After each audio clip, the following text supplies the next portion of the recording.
Hello, good morning. सकाळ झाली होती मेथी दाणा पाणीने आणि मग सकाळ झाली की मग सकाळची कामं पण असतात.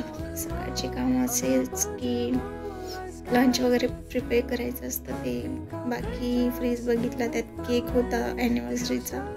मी खूप जास्त खाल्ला होता आणि मला जास्त गोड खायचं नव्हतं, म्हणून मी हा जो राहिलेला होता तो ते क्लिनिंगसाठी येतात त्यांना देऊन टाकला. बाकी डब्यात पॅक करून आणि मग जेवण बनवून घेतले होते. जेवणामध्ये मी आज ओले कांदे असतात त्याची भाजी बनवली होती.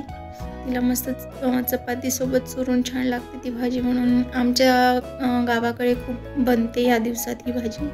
या दिवसात म्हणजे थंडीच्या दिवसात खूप जास्त बनवतात लोक. तर हां, ती बनवली आणि मग thank you guys for watching my videos and giving a continuous support to the videos. Thank you so